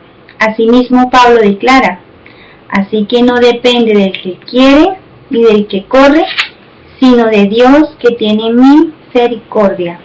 Porque la Escritura dice a Faraón, para esto mismo te he levantado, para mostrar en ti mi poder y para que mi nombre sea anunciado por toda la tierra, de manera que de quien quiere tiene misericordia y al que quiere endurecer, endurece. Romanos 9, 16, 18. Endurecer su corazón no significa hacerlo pecar, simplemente significa abandonarlo. Véase en Romanos capítulo 1, verso 24, verso 26 y verso 28. Pablo, previendo una objeción de parte de los destinatarios de su epístola, se anticipa a su argumento diciendo, pero me dirás, ¿por qué pues sin culpa? ¿Por qué? ¿Quién ha resistido a su voluntad? Versículo 19. Muchos coincidirán en que el razonamiento anterior es tremendamente fuerte. Pablo también conoce la fuerza de tal argumento, así que continúa. Mas antes, oh hombre, ¿quién eres tú para que aterques con Dios? Dirá el vaso de barro al que lo formó, ¿por qué me has hecho así? Versículo 20. No contesta su argumento, en cambio les pregunta, ¿quién eres tú? No dice. ¿Qué dijiste? Solamente pregunta, ¿quién eres tú? Para que alterques con Dios. Cuando Dios ejerce autoridad no tiene necesidad de consultarnos ni de conseguir nuestra aprobación. Simplemente nos exige que obedezcamos a su autoridad y reconozcamos que si esto es de Dios, es bueno. A los hombres siempre les gusta argumentar, pero ojalá no preguntemos, ¿hay alguna razón real para que seamos salvos? No hay ninguna razón. Yo no quise ni corrí, pero soy salvo. Esto es lo más irracional que puede suceder. Pero Dios tendrá misericordia de quien Él tenga misericordia. El alfarero tiene potestad sobre el barro para hacer de la misma masa un vaso para belleza y obra de arte, y otro para usos serviles. Es cuestión de autoridad, no de razón. La dificultad fundamental que hoy día tenemos los hombres es que todavía vivimos basados en el principio de la ciencia del bien y del mal bajo el poder del razonamiento. Si la Biblia fuera un libro de argumentos, de seguro que discutiríamos todo. Pero en Romanos 9 Dios abre la ventana del cielo y nos ilumina, no para arguir con nosotros, sino para preguntarnos, ¿quién eres tú? La gloria de Dios nos libra de la razón. No es fácil que los hombres se libren de las palabras denigrantes. Más difícil aún es que se libren de los razonamientos cuando era joven. Frecuentemente me ofendía por las razones irracionables que Dios hacía. Posteriormente leí Romanos 9 y por primera vez en mi vida tuve un pequeño contacto con la autoridad de Dios. Comencé a ver quién era yo, solamente un ser creado por Él, y me dije, ¿cómo me atrevo a replicarle impertinentemente con mis palabras más razonables? El que está por encima de todo vive en gloria inaccesible. Un vislumbre de un poco de su gloria nos pondría de rodillas y nos haría desechar nuestros razonamientos. Solamente los que viven por lejos de su gloria pueden ser altaneros, los que se sienten en las tinieblas pueden vivir de razonamientos, pero nadie en todo el mundo puede verse realmente a la luz de un propio ardor. Sin embargo, en cuanto al Señor le conceda un poco de luz y le permita ver un poco de la gloria de Dios, caerá como muerto, como ocurrió una vez con el apóstol Juan.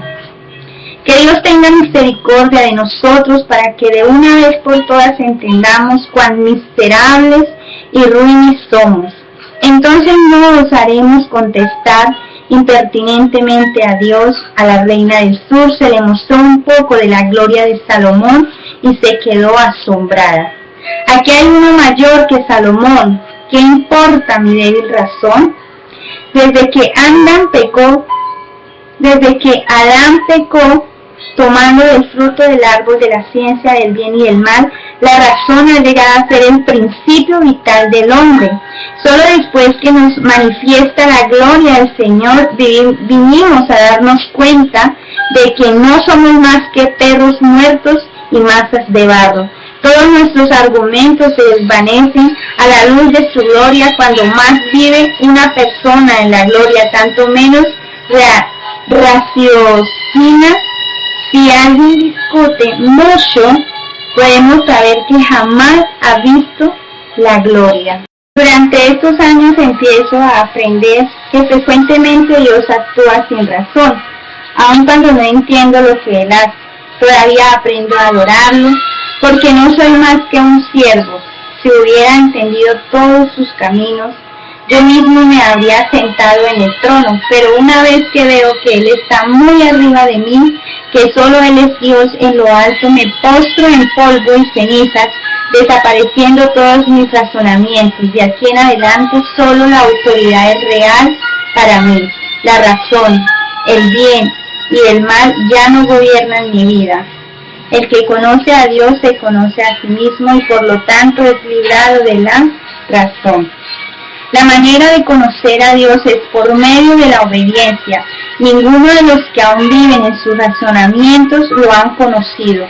Tan solo los obedientes conocen verdaderamente a Dios. Así es como se elimina el conocimiento del bien y del mal que viene de Adán.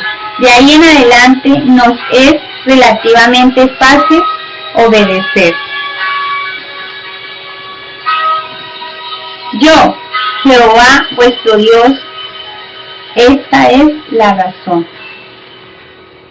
En Levíticos 18:22, cada vez que ordena que el pueblo de Israel haga ciertas cosas, Dios interpola una frase. Yo, Jehová vuestro Dios, significa, hablo así porque yo soy Jehová vuestro Dios. No tengo por qué dar ninguna razón. Yo, Jehová, soy la razón. Si vemos esto, nunca más podremos vivir por la razón. Le diremos a Dios, ya que antes vivía por el pensamiento y la razón, ahora me inclino y te adoro. Todo lo que has hecho, porque eres tú quien lo ha hecho.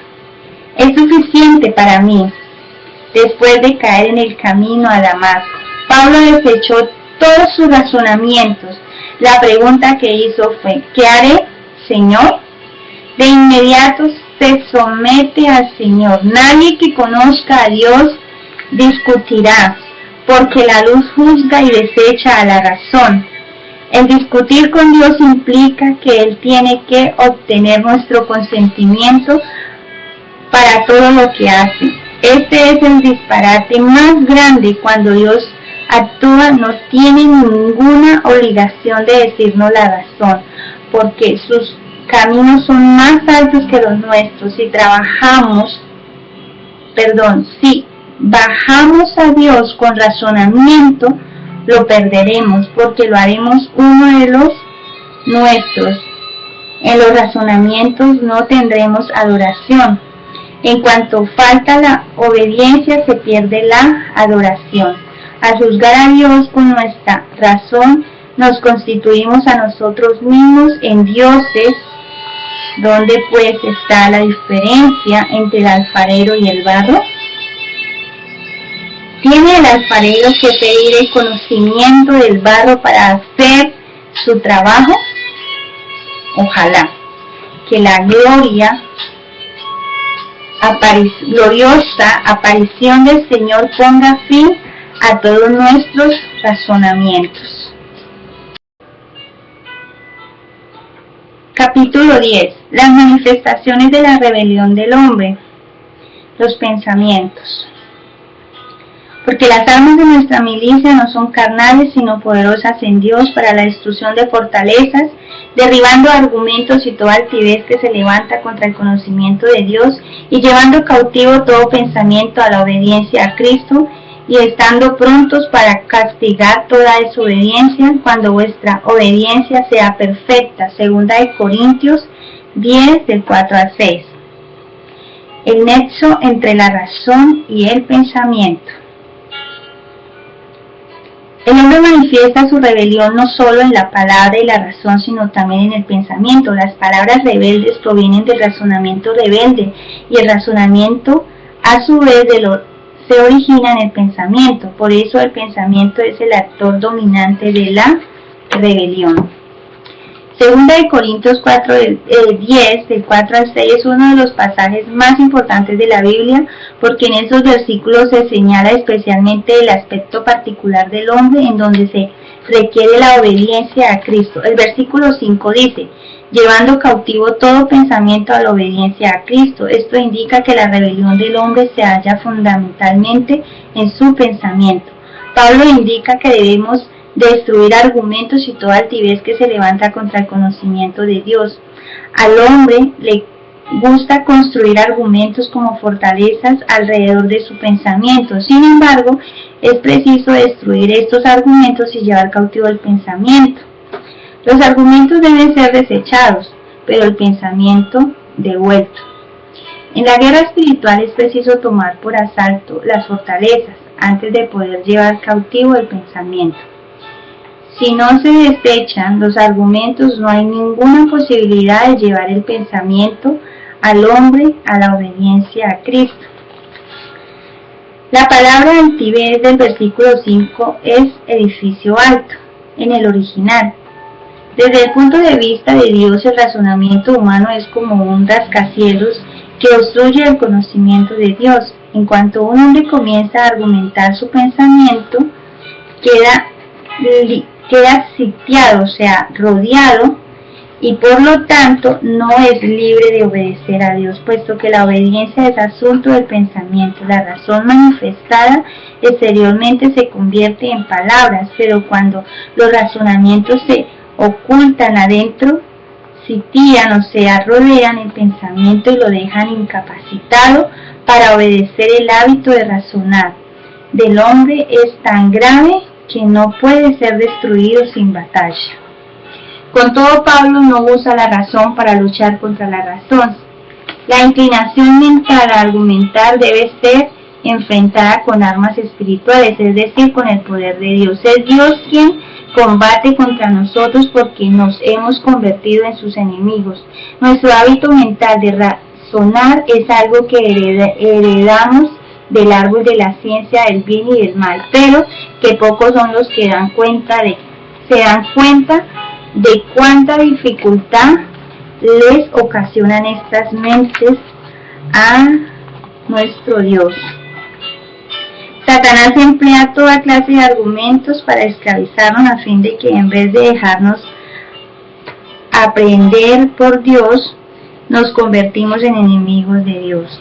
Génesis 3 ilustra 2 Corintios 10.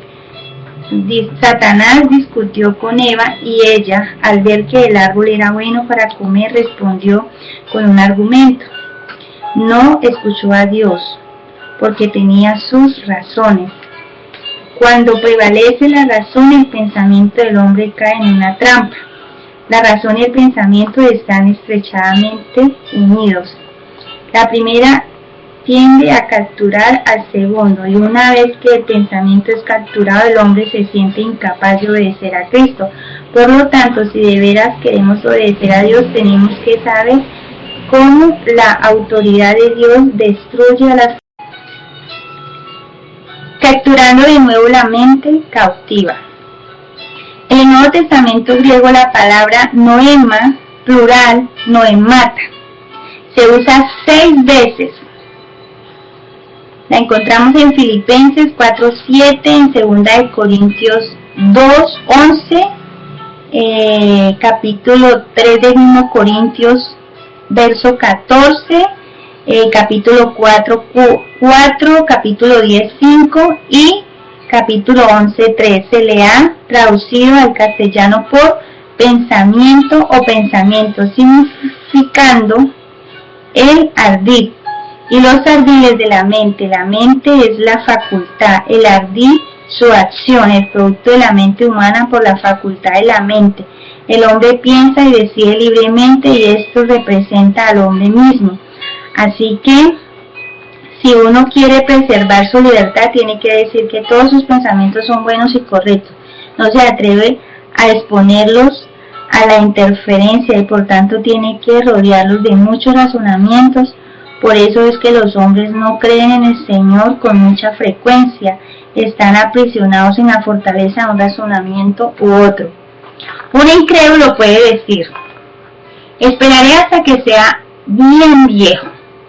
O muchos creyentes no se comportan muy bien, por lo tanto yo no puedo creer.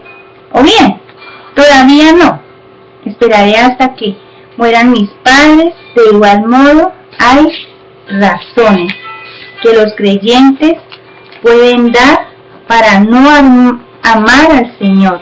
Los estudiantes pueden decir que están demasiado ocupados en sus lecciones, los hombres de negocios que están demasiado ocupados en sus negocios.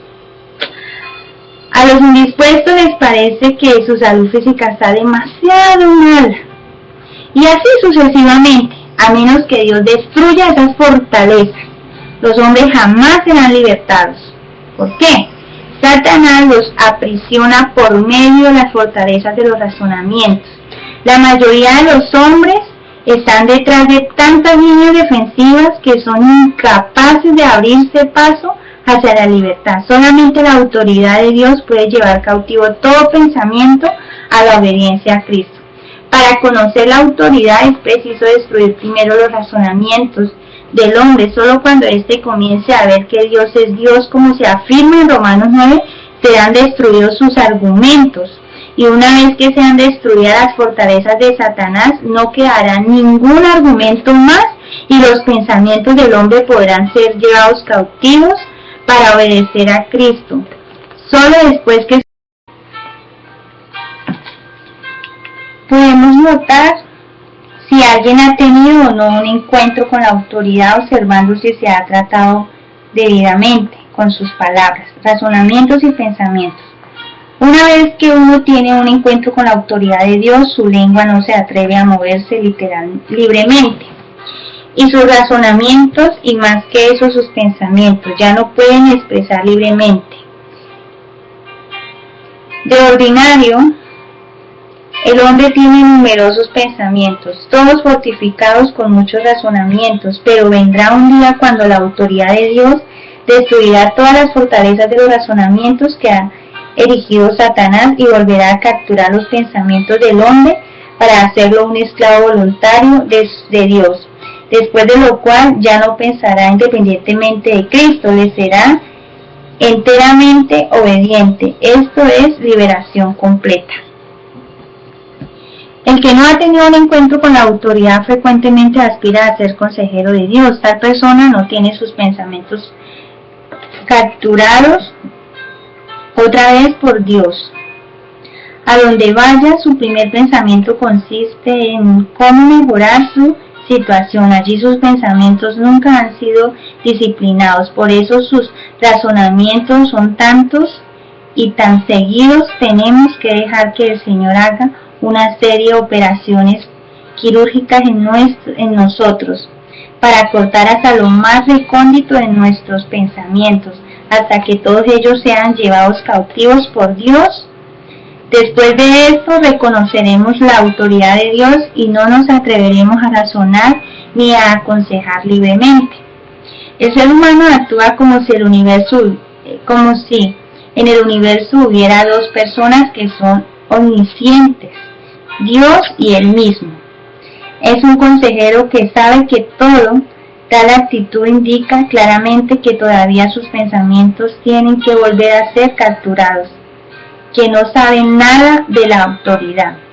Si yo fuera una persona cuyas fortalezas de razonamientos hubieran sido realmente derribadas por la autoridad de Dios, ya no podría dar consejos ni tendría interés en hacerlo.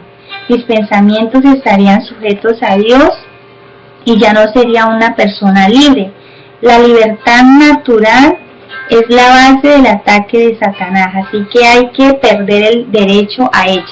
Estaría dispuesto a escuchar los pensamientos del hombre controlados por uno u otro de estos dos poderes. El razonamiento a la autoridad de Cristo, en realidad, nadie en este universo puede ejercer libremente su voluntad, porque o es capturado por los razonamientos o es aprehendido por Cristo.